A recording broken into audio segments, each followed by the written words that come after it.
Ayun nga guys, at andito na ang ating B-Soul Smart TV or Google TV.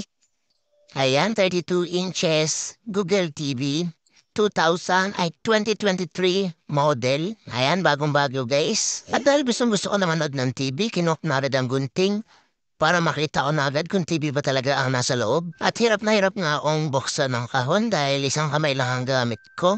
At sa wakas ay nabuksan na natin ang kahon na naglalaman ng tumataginting na 32 inches visual Google TV at remote, user manual at TV stand. Dito nga ay change ko lang kung may damage pa yung TV natin. So ayun, sa kabutihang palad, sobrang kinis ng ating TV. At agad ko naman kinabit ang ating universal bracket at medyo nahirapan na ako ikabit ang universal bracket natin dahil hindi tugma yung screw at saka yung butas sa likod ng TV natin.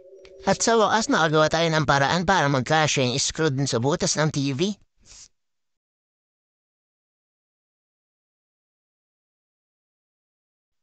At pagkatapos ng pagkahaba-habang oras ay natapos din natin kabit yung bracket.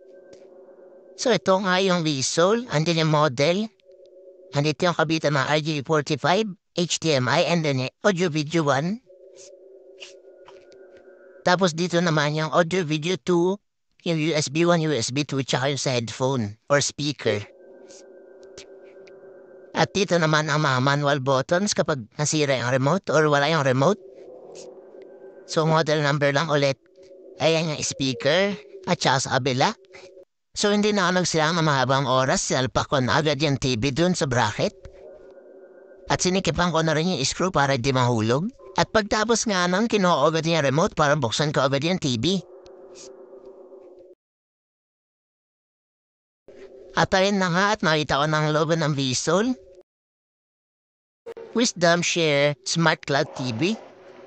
So i-fast forward din natin para hindi masyadong sayang sa oras. At ikaw connect na agad natin sa Wi-Fi para makapag-YouTube na agad tayo. Ito ang nakita nyo guys ay connected na nga tayo. At bubuksan na agad natin ang YouTube. At ayun nga at medyo mabagal ang ating internet connection.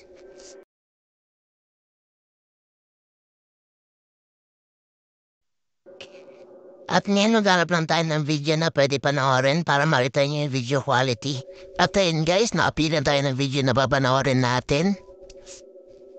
So sa ads pa lang guys, sobrang ganda na ng quality pag nakita nyo.